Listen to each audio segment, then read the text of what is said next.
Saat warga mengecek keadaan korban ini atau keadaan adiknya ini, keadaannya sangat-sangat mengenaskan. Terlebih di bagian punggung dari korban ini. Untuk meyakinkan bahwa bayi yang sekarang ia rawat bukanlah anak kandungnya, Bu Siti pun melakukan tes DNA. Dan hasilnya memang negatif, Bu Siti bukanlah ibu biologis dari bayi tersebut. Lalu video tersebut disebarkan di sosial media pelaku tanpa sensor sedikit pun dan terlihat wajah full dari Eka.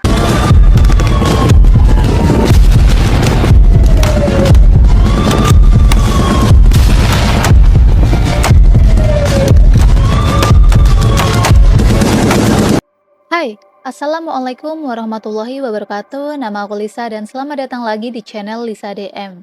Seperti biasa, hari Rabu kita bakal bahas kasus kriminal. Jadi kita kembali ke jadwal awal kita. Hari Rabu kita bahas kasus kriminal, hari Jumat kita bahas hal-hal mistis atau cerita-cerita horor, dan hari Minggu kita bakal bahas hal-hal menarik. So, kali ini aku bakal bawain 3 kasus sekaligus. Kalau kemarin kan kita bahas tentang kasus di Mojokerto ya yang bikin kita geram dan juga miris. Nah, kali ini aku bakal bahas 3 kasus yang lagi viral belakangan ini.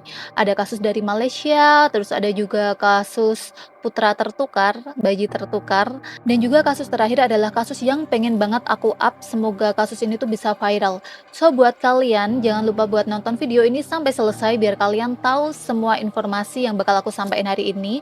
Dan buat kalian yang belum subscribe channel aku, silahkan di subscribe dulu biar kalian gak ketinggalan kalau aku ada update video terbaru. So, langsung aja kita ke TKP, tarik ke pembahasannya. Let's go. Oke, kasus yang pertama ini kasus yang datang dari Malaysia. Halo Malaysia, banyak juga nih subscriberku yang dari Malaysia ya. Ini adalah kasus kekerasan pada anak yang dilakukan oleh seorang ibu tunggal berumur 27 tahun. Kejadian ini terjadi di rumah mereka di Pasir Gudang, Johor Bahru, Malaysia. Kasus ini terungkap lantaran warga curiga karena sering sekali mendengar kegaduhan dan juga suara tangisan anak dari rumah tersebut. Diketahui ibu dan juga anak ini baru saja mengontrak rumah tersebut kurang lebih baru sekitar 4 bulanan. Nah, karena sering mendengar kegaduhan, akhirnya warga berinisiatif untuk melakukan penggerebekan di rumah tersebut. Meskipun awalnya ya warga ini cuman berniat untuk mengecek keadaan anak yang sering menangis itu. Jadi cuman pengen ngecek keadaan anaknya itu gimana. Penggerebekan ini terjadi pada tanggal 11 Agustus 2023, tepatnya sekitar pukul 22.30 atau pukul setengah 11 malam. Ketika digerebek di rumah tersebut ada ibu korban yang juga merupakan sebagai pelaku dan juga ada seorang wanita tomboy yang berumur 30 tahun dan setelahnya diketahui ternyata pasangan dari ibu korban. Ya, ada unsur pelangi-pelangi alangkah indahmu. Dan di situ juga ada korban yang masih berusia 7 tahun. Saat warga mengecek keadaan korban ini atau keadaan adiknya ini, keadaannya sangat-sangat mengenaskan. Terlebih di bagian punggung dari korban ini. Ada banyak sekali bekas luka, luka lebam, seperti nanah dan juga luka berlubang. Diduga anak ini telah disundut rokok dan juga disetrika oleh ibunya sendiri dan juga teman wanitanya atau tadi wanita tomboy itu. Ibu si anak beserta pasangannya terlihat ketakutan dan juga memohon agar tidak dilaporkan kepada polisi. Tapi warga yang geram pun akhirnya membuat laporan polisi pada tanggal 12 Agustus 2023 sekitar pukul 12.02 dini hari. Ini dilakukan setelah korban dilarikan ke rumah sakit di hari sebelumnya. Kasus ini masih ditangani, katanya sih sudah ada hukuman yang dijatuhkan, cuman aku tidak menemukan sumber yang mengatakan berapa lama hukuman yang mereka terima. So, buat kalian yang dari Malaysia, kalau misalnya kalian tahu tentang kasus ini, berapa lama akhirnya para pelaku ini dihukum, kalian bisa langsung aja tulis di kolom komentar di bawah. Yang jelas di sini polisi menyita 2 batang tongkat sebagai barang bukti. Ini setiap kita bahas kasus yang anak-anak kayak gini tuh kayaknya sedih banget ya kok. Anak-anak yang harusnya dilindungi dan juga mendapat kasih sayang malah mendapatkan perlakuan yang seperti ini. Gimana menurut kalian tentang kasus ini? Komen di bawah. Nah, sekarang kita ke kasus yang kedua. Kasus ini tuh kayak sinetron. Kalau kalian ingat dulu ada sinetron yang diperanin sama Naysila Mirdad kalau nggak salah. Kalau nggak salah tuh judulnya Putri yang Tertukar. Nah, kalau yang ini tuh Putra yang Tertukar. Kasus ini terjadi di Bogor dan gimana sih kok bisa sampai bayi tertukar? Ternyata nggak cuma di sinetron aja, ternyata di dunia nyata ada. Nah, inilah kronologinya. Bayi laki-laki dari pasangan Siti Maulia 37 tahun dan juga M. Tabrani 52 tahun tertukar di Rumah Sakit Sentosa, Kecamatan Kemang, Kabupaten Bogor, Jawa Barat. Kejadian ini bermula saat Bu Siti melahirkan secara sesar di RS Sentosa pada 18 Juli 2022. Peristiwa tersebut terungkap pada Juni 2023 atau setahun setelah kejadian ini berlangsung. Jadi udah ketukar setahun baru ketahuan ternyata emang bayinya ini tertukar. Bayi laki-laki yang baru saja dilahirkan tersebut adalah anak keempat dari Ibu Siti dan juga Pak Tabrani. Bu Siti ini sempat menggendong anaknya pada hari Selasa sebelum akhirnya Selasa malam dibawa oleh perawat ke ruang perawatan bayi. Kemudian pada Rabu pagi, Bu Siti kembali menggendong anaknya. Tapi entah kenapa firasat Bu Siti pada saat itu bayinya ini berbeda dari bayi yang ia gendong tadi malam. Jadi ya mungkin udah firasat seorang ibu ya, gimana-gimana pasti tahu anaknya. Menurut Bu Siti, fisik dari bayi yang dia gendong pada hari Rabu itu sangat berbeda.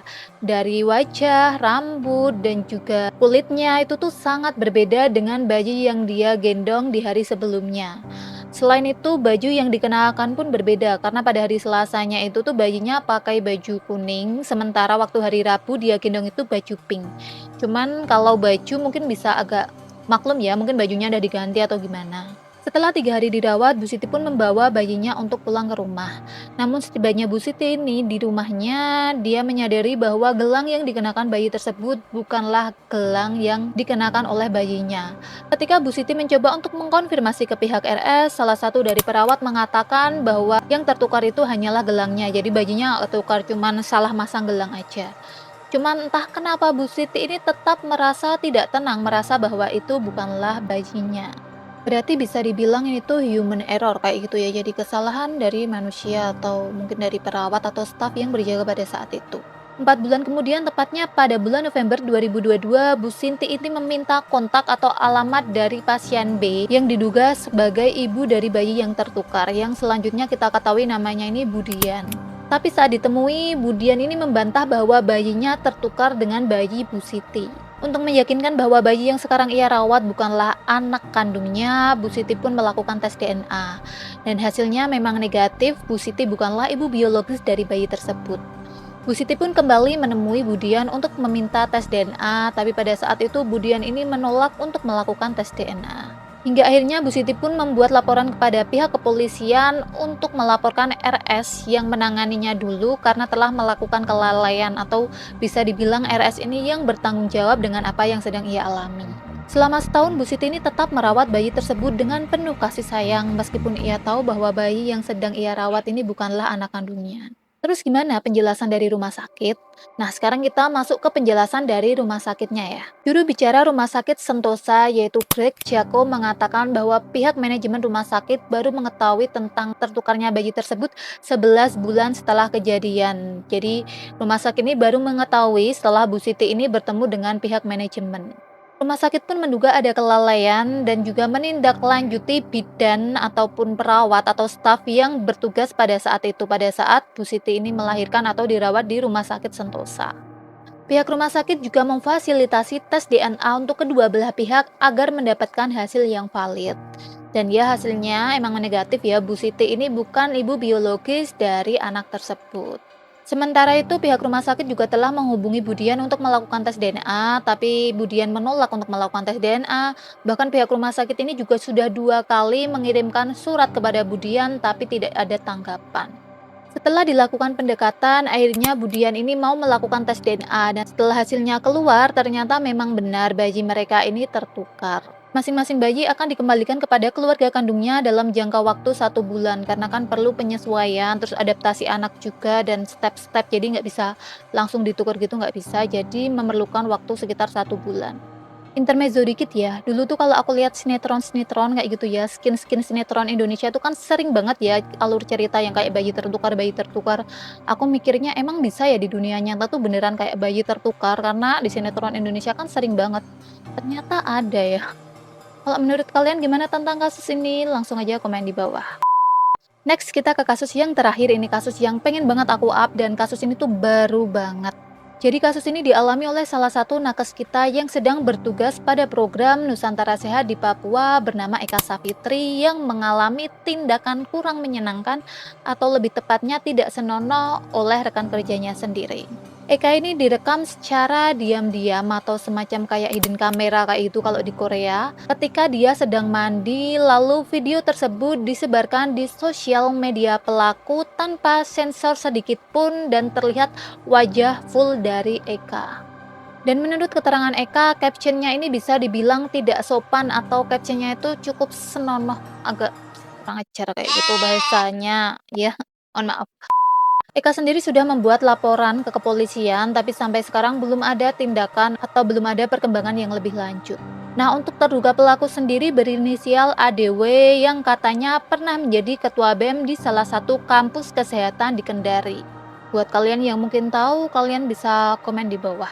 Karena sebenarnya ditulis di situ namanya, cuman aku nggak bisa nyebutin di sini karena kasus ini belum beneran ke-blow up, belum ada confirm lebih lanjut kayak gitu. Diketahui pelaku ini juga merupakan pendiri dari Taman Belajar Nusantara dan sekarang bekerja di P3K Analisis Kesehatan di salah satu instansi di Pontianak. Nah, karena aku nggak bisa nyebutin foto dan juga nama dari pelaku, kalian bisa langsung aja ke sosial media karena itu tersebar luas. Di situ ada screenshotan story dari Eka ini, langsung story-nya semua. Di situ ada nama pelaku dan juga fotonya. Kalian bisa temuin di TikTok, di Twitter. Sekarang X, ya, sekarang X ya Twitter tuh. Di sana sudah tersebar luas, kalian bisa menemukan semuanya. So good luck buat menemukan foto dan juga nama dari pelaku ini. Dan di harapanku kita bisa sama-sama kawal dan up kasus ini. Semoga kasus ini bisa dibawa ke meja hijau dan korban mendapatkan keadilan yang seadil-adilnya.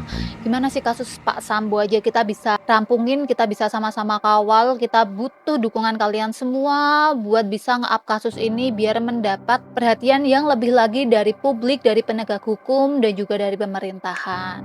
So ya itu tadi 3 kasus yang aku bawain kali ini, itu kasus yang cukup viral belakangan ini. Gimana pendapat kalian mengenai kasus ini? Mana yang bikin kalian paling banget gitu? Komen di bawah. Dan buat kalian yang punya saran-saran selanjutnya aku bahas apa, kalian juga bisa komen di bawah. Kalian juga bisa kirim email ke aku, nanti ditulis di deskripsi box. So buat kalian yang belum subscribe, di-subscribe dulu. See you at the next video. Thank you terima kasih udah nonton video ini sampai selesai. Assalamualaikum, bye. Have a nice day semuanya. 126끝